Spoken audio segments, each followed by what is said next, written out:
Representative Patrick McHenry of North Carolina is the leader of the House, Raleigh, North Carolina, AP, as Kevin McCarthy got pushed out of his job as House Speaker, in part by colleagues who helped put him on the dais 9 months ago. One of his top lieutenants stepped in to preside, at least temporarily. Time equals 400 Ms. Greater than North Carolina GOP Representative Patrick McHenry took the gavel after Tuesday's vote to oust McCarthy, a historic first for a House Speaker. According to House rules, McHenry was picked from a list McCarthy was required to keep and will serve essentially as the acting Speaker, known as Speaker pro tempore, until the chamber figures out who will be the next leader. For McHenry, who stands out with his signature bow ties, the interim job marks his most public position to date during his 10 terms in the House. But he had already risen in stature and prominence within the House. McHenry was one of McCarthy's closest allies, and helped him win the Speaker's contest in January and negotiate the debt limit deal that McCarthy made with President Joe Biden earlier this year. He helped McCarthy keep his fragile majority together until it came apart following the decision to work with Democrats to keep the federal government open rather than risk a shutdown.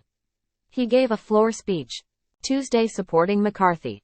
D. Stewart, McHenry's longtime political consultant and his first chief of staff on Capitol Hill, said it doesn't surprise him that, for now, his close friend is presiding over one of the world's most important legislative bodies. Rep. Patrick McHenry, RNC, talks to reporters hours before Representative Kevin McCarthy, R. was ousted as Speaker of the House at the Capitol in Washington, Tuesday, October 3, 2023. McHenry was named Speaker pro tempore and will temporarily lead the House following McCarthy's ouster. AP photo, Mark Schiefelbein. He's demonstrated a tremendous acumen as a member of Congress and is widely respected by most everyone who deals with him, said Stewart, who first met McHenry in 1996 at a convention of the North Carolina Federation of College Republicans.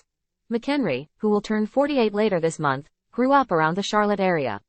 He went to North Carolina State University before graduating from Belmont Abbey College, a small Catholic school just west of Charlotte. While still in college, he ran unsuccessfully for a state house seat in 1998, but he won 4 years later at age 27. McHenry had worked for a Washington-based media consulting firm for George W. Bush's 2000 presidential campaign, and as a special assistant to the U.S. Secretary of Labor. McHenry served just 1 term in the General Assembly, where he witnessed a historic stalemate over who should be the chamber's speaker. The fight ended with a Democrat and a Republican sharing the job, with each gaveling in sessions on alternate days. But McHenry was looking ahead, and in 2004 he pulled off a Republican primary victory for the seat in the blue-collar, manufacturing-focused 10th congressional district seat being vacated by the retiring GOP Representative Cass Ballinger.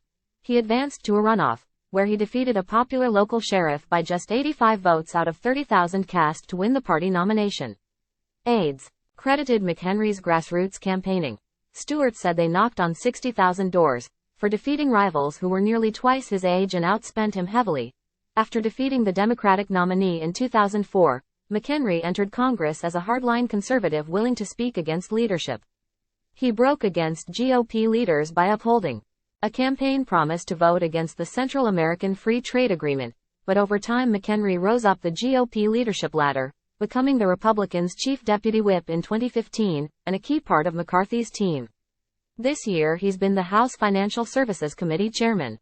Time equals 400 Ms. Greater than McHenry really earned his stripes by being willing to take on tough issues in a vocal way during his first couple of terms, Stewart said, adding that he was granted more responsibilities as he demonstrated his loyalty to the conservative cause. Former Speaker John Boehner told Politico in 2017 after leaving office, McHenry's going to be the Speaker one day. Stewart was careful about whether McHenry could become the permanent Speaker, saying he was taking a wait-and-see approach. McHenry has won re-election by comfortable margins, a reflection of Republican dominance in rural western North Carolina. Married to a U.S. government economist and father to 3 children, McHenry lives on Lake Norman within the 10th District. Known for his deadpan jokes, McHenry can also have a fiery side. While on the dais Tuesday, he read carefully from a paper saying it would be prudent to recess the House so that party caucuses and conferences could meet to discuss the path forward.